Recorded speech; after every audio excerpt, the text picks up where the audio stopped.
Students आपका exercise number 8.1 में है कि दिया हुआ है सम ऑफ 5 कॉन्सेक्यूटिव नंबर। तो हम क्या करते हैं 5 odd consecutive number. Let first odd number equal x, then next 4 जो अगले 4 नंबर्स हैं वो कौन कौन से होंगे x+2, x+4, x+6 and x+8। Okay, अब इसके बाद हमें कहा गया है कि इनको सम करने पर 135 आता है पाँचों नंबर्स को। तो हम पाँचों नंबर्स को सम करके दिखाते हैं। हम यहाँ पे लिख देते हैं कि क्योंकि क्वेश्चन में हमें मिला है इसीलिए है according to question x+2 plus x+4 plus x+6 plus x+8 equal 135। अब आगे से सॉल्व कर दीजिए तो आ जाएगा x+2 plus x+4 plus x+6 plus x+8 equal 135। 1 2 3 4 5 यहाँ आ गया 5x प्लस 2 4 6 6 6 12 12 20 इक्वल 135 और ट्रांसफर कर देते हैं 20 को तो आ गया 5x इक्वल 135 माइनस 20 या x इक्वल 115 अपान 5 इक्वल्स 23। ये आपकी x की वैल्यू आ गई। तो हम नंबर्स आगे निकाल लेते हैं कि आगे जो नंबर्स हैं वो कौन कौन से होंगे। तो पहला नंबर 23 हुआ, दूसरा नंबर 25 एंड नेक्स्ट नंबर इसी में x में 23 में हम 4 फिर 6 फिर 8 ऐड करते जा रहे हैं तो आ गया 25 27 29 एंड 31। ये आपका सोल्यूशन होगा। स्टूडेंट्स क्वेश्चन नंबर सेकेंड भी था। क्वेश्चन नंबर में पिछले दिन बताया था कि वो रेशनल नंबर फाइंड करिए। इसमें एक नंबर है उसका मल्टीप्लाई करने पर और साथ में दूसरे नंबर को प्लस करने पर -3 अपान कुछ जो वैल्यू है वो आ रही है। तो हम सपोज दैट कि वो रेशनल नंबर x है। तो students let rational number b equal x. Now we are going to according to question. What happened with question? Question में दिखा हुआ है कि 10/3 का मल्टीप्लाई करिए तो हो जाएगा 10/3x और 3/8 प्लस करिए तो जो क्वेश्चन है वो हो जाएगा -3/2 रेशनल नंबर मिलेगा। अब इस इक्वेशन को तो आप सिंप्लीफाई कर ही सकते हैं। आ जाएगा यहाँ पे 10x/3 इक्वल -3/2 और इसे मैं सिंप्लीफाई कर देता हूँ। तो स्टूडेंट्स आपको इस इक्वेशन को सॉल्व करने पर ये वैल्यू मिलेगी। इसके बाद आप इसे सिंप्लीफाई कर लीजिएगा तो 9/16 वो रेशनल नंबर होगा। तो बस आप लास्ट में लिख दीजिए rational number equal -9/16 which is completed. Okay, similarly you have to solve question number 3। फिर मैं इसे बता देता हूँ। क्वेश्चन नंबर 3 में आपका दिया हुआ है कि बॉक्स ए का वेट है, बॉक्स बी और बॉक्स सी का वेट है, लेकिन बॉक्स ए और सी का वेट दोनों का ही वेट बॉक्स बी से रिलेटेड है, इसलिए हम यहाँ बॉक्स बी का वेट मान रहे हैं। Let weight of box B, okay, box B X, then weight of box A equal हो जाएगा, क्योंकि बॉक्स बी के वेट से बॉक्स ए का वेट 2/1/2 किलोग्राम अधिक है, 2/1/2। इसे हम सिंप्लीफाई कर देते हैं तो आपको मिल जाएगा x प्लस 5/2 एंड बॉक्स सी का वेट क्या है, वह बॉक्स बी के वेट से 10/1/4 किलोग्राम अधिक है, 10/1/4 किलोग्राम अधिक है। 4 × 10 40 और 40 और 1 41 तो हो जाएगा 10 + 41/4। Now we are going with again according to question. Okay, question में क्या कहा गया था कि तीनों बॉक्स के वेट्स को सम करने पर 48/3/4 किलोग्राम आ रहा है। तो हम सम करते हैं x plus 5/2 and plus x plus 41/4 equal 48/3/4। हम इसे सिंप्लीफाई कर देते हैं। सिंप्लीफाई करने पर अपने को मिलेगा x plus 5/2 plus x plus 41/4 equal, इसे हम मिक्स्ड से इम्प्रॉपर में चेंज कर लेते हैं। तो इसका मिक्स्ड फॉर्म जो आएगा वो होगा 195/4।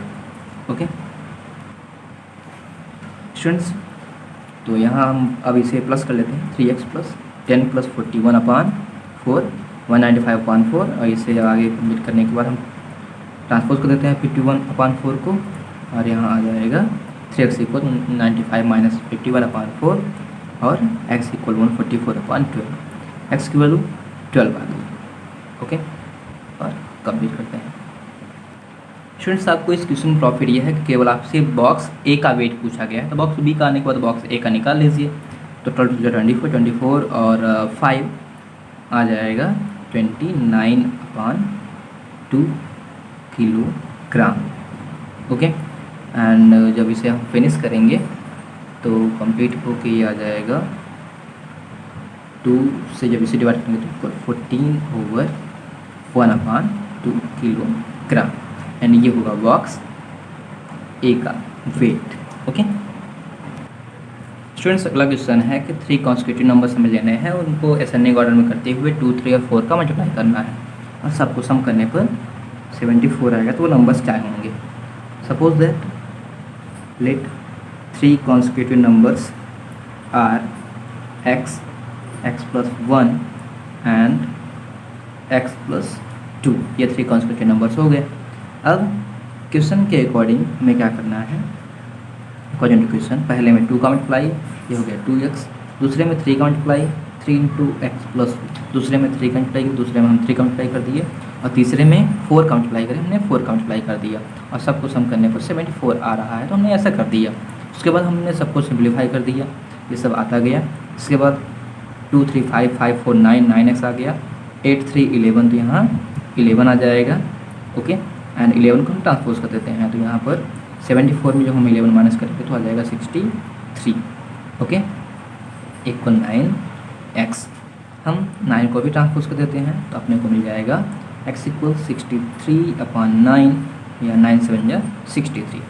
तो जो नंबर्स होंगे, हमें x की वैल्यू मिल चुकी है, आगे जो नंबर्स होंगे वो होंगे 7 plus 1 means 8 and 9 which is completed. Students, question number 5 में कहा गया है कि राधा कुछ फ्लावर्स लेकर के बास्केट में जाती है और 3 टेम्पल्स में जाती है। तो पहले टेम्पल में जाते हैं, जितना ली रहती है उसका आधा चढ़ाती है, उसके बाद दूसरे में गई, फिर उसका आधा चढ़ाई, उसके बाद तीसरे में गई, फिर उसका आधा चढ़ाई, लास्ट में 3 फ्लावर्स उसके पास बचे हुए हैं।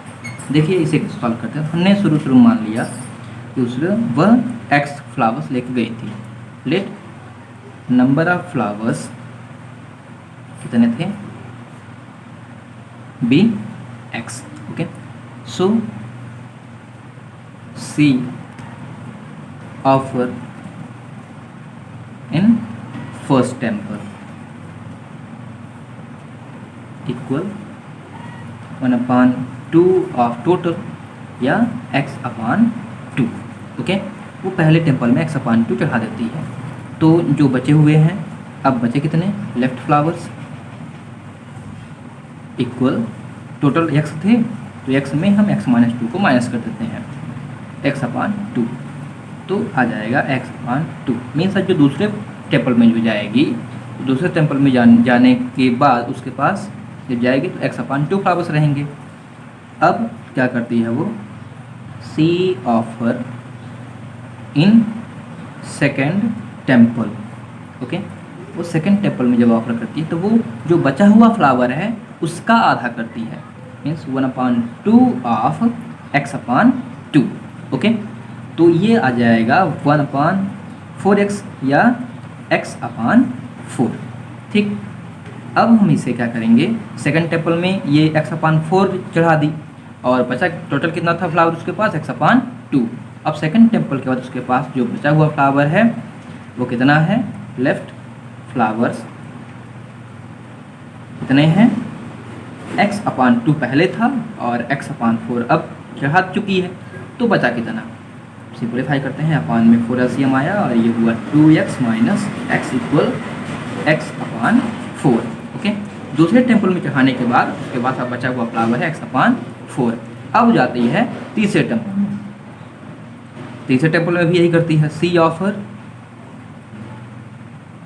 इन थर्ड टेम्पल, ओके, इक्वल जो टोटल उसके पास फ्लावर था सेकंड के बाद बचा हुआ था उसका हाफ चढ़ाती है, तो 1/2 ऑफ x/4 इक्वल x/8 आपको मिल जाएगा। अब बचा हुआ फ्लावर कहता है कितना है, लेफ्ट फ्लावर्स तीसरे टेम्पल के बाद कितना है, टोटल x/4 था, x/4 माइनस x/8 इक्वल आ गया अपान में एलसीएम 8 और 2x minus x equal x/8 flowers अब उसके पास बचे हुए थे। ठीक, हमने तीसरे टेम्पल के बाद बचे हुए फ्लावर्स वेरिएबल बेसिस पे निकाल लिए, बट क्वेश्चन में ये चीज़ दी हुई है कि लेफ्ट फ्लावर्स कितने हैं। अब हम अकॉर्डिंग टू क्वेश्चन अप्लाई करते हैं। क्वेश्चन के अकॉर्डिंग लेफ्ट फ्लावर कितने हैं, मीन्स जो बचे हुए फ्लावर्स हैं तीसरे टेम्पल के बाद, left flowers after third temple वो हैं 3। सो और यहाँ हम जो बचे हुए फ्लावर हम x/8 भी निकाले हैं, तो यहाँ की वैल्यू x/8 होगी। क्या कर देते हैं, x/8 इक्वल 3 या x equal 3 multiply 8 equal 24 flowers. Means अब जो उसके पास फ्लावर्स हैं शुरू में पहले टेम्पल में लेके कितने गई थी, 24 फ्लावर्स वो लेके गई थी और सभी में चढ़ाते हुए लास्ट में उसके पास 3 फ्लावर्स बचे हुए हैं। स्टूडेंट्स, क्वेश्चन नंबर 5 में आपको बोला गया है कि 2 नंबर्स हैं और उनका रेशियो आपको बताया गया है। उनका रेशियो है 3:5, सॉरी उसका रेशियो है 3:8। ओके, तो हम सीधे यही चीज़ लिखते हैं जो पहले दिया हुआ है, रेशियो ऑफ नंबर्स। वहाँ नंबर्स ही है ना, हाँ नंबर्स ही हैं, तो नंबर्स का रेशियो क्या है 3:8। तो सपोज दैट कि जो नंबर्स हैं वो क्या क्या हैं, numbers equal 3x and 8x, ये दोनों नंबर्स हैं। अब क्वेश्चन के अकॉर्डिंग बाय द क्वेश्चन इसमें कहा गया है कि अगर दोनों ही नंबर्स में 20 ऐड कर दिया जाए तो उनका सम 106 होगा।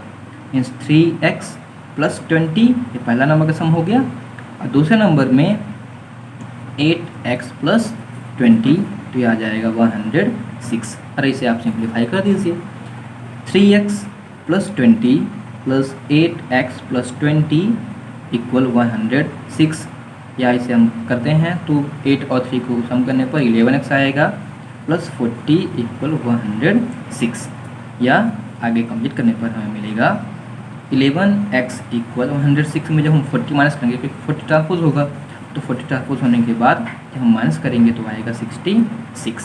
ओके, x को हम ट्रांसपोज करते हैं और ये 11 डिवीजन में जाएगा तो आपको x की जो वैल्यू होगी वो मिल जाएगी x। ठीक, अब जो दोनों नंबर्स होंगे वो कौन कौन से होंगे, हम वो नंबर्स फाइंड कर लेते हैं।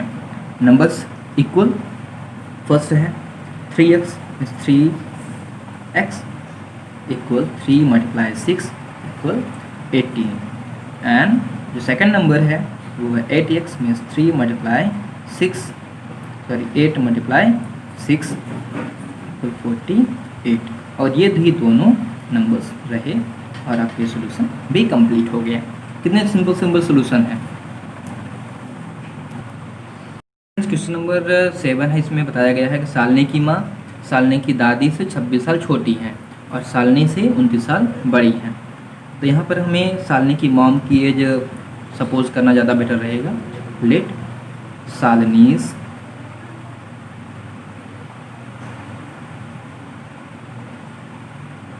mother's age be x, okay, then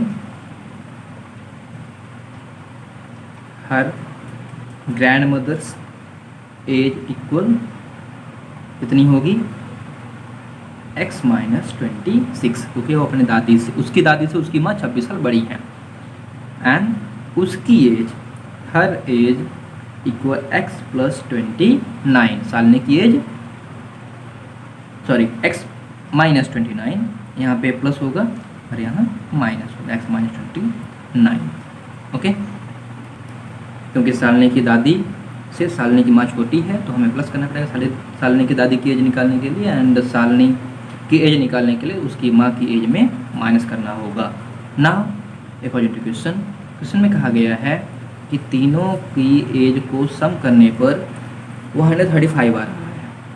तो first x plus 26 plus x minus 29 equal 135, x and x 3x हो गया तो इक्वल 3x, और 26 माइनस 29 we get minus 3 equal 135, okay. And 135 आने के बाद हम 3 को ट्रांसपोज कर देते हैं तो हमें मिलेगा 3x इक्वल 135 प्लस 3, या x इक्वल 138 अपॉन 3, ओके। अब 138 को हम 3 से डिवाइड करेंगे तो हमें x की वैल्यू मिल जाएगी।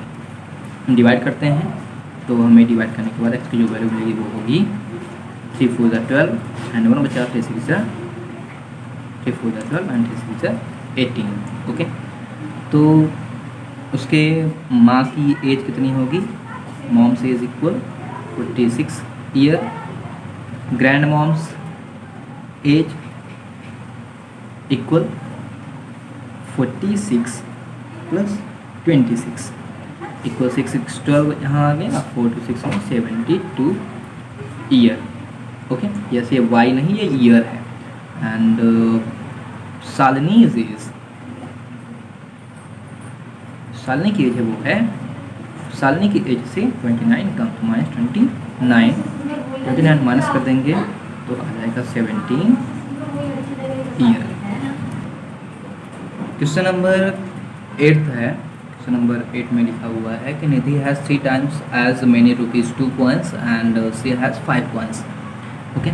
तो हम मान लेते हैं कि नंबर ऑफ रुपी 5 coins, 5 रुपए के जो कॉइन्स हैं वो हैं x, तो 3 रुपए के जो कॉइन्स, सॉरी 2 रुपए के जो कॉइन्स हैं वो हो जाएंगे, then rupees 2 coins equal according to question 3 times of 5 rupees coin, तो 3x आ जाएगा, ठीक। क्वेश्चन में कहा गया है कि दोनों के रुपीज़ का सम 77 आ रहा है, तो बताइए दोनों ही रुपीज़ के कितने कॉइन्स थे। तो हम क्या करेंगे, अकॉर्डिंग टू क्वेश्चन दोनों ही कॉइन्स को रुपए में कन्वर्ट कर लेते हैं। 5 रुपए के कॉइन्स को 5 से मल्टीप्लाई कर देते हैं और 3 रुपए के कॉइन्स को 3 से मल्टीप्लाई कर देते हैं, तो हमें मिलेगा, सॉरी 2 रुपए के कॉइन्स को 2 से मल्टीप्लाई कर देते हैं तो हमें मिलेगा 5 into x plus 3x into 2, okay, equal 77। 5x यहाँ आ गया 5x प्लस 3 2 6 तो 6x इक्वल 77, 6 5 11, यहाँ 11x इक्वल 77। या सॉल्व करने पर हमें जो x की वैल्यू मिली वो हो गई 77 अपॉन 11, या x इक्वल 7 आ गया। x इक्वल 7 मीन्स 5 रुपए कॉइन्स 7 आ रहे हैं, तो rupees 5 coins equal 7 and rupee 2 coins, 2 रुपए के जो कॉइन्स हैं वो कितने हैं, 7 × 3 मीन्स जितने कॉइन्स 5 रुपए के उससे 3 गुना इक्वल 21, ये आपका रिजल्ट हो गया। अगर आप चेक करना चाहें तो चेक करने के लिए है कि 7 का 5 से मल्टीप्लाई कर दीजिए, 7 5 35, और 21 का 42 से मल्टीप्लाई कर दीजिए तो ये हो गया 42। सम करते हैं 77 आना चाहिए, 5 2 7 4 3 7 विच इज़ आ रहा है, इसका मतलब आपका सोल्यूशन राइट।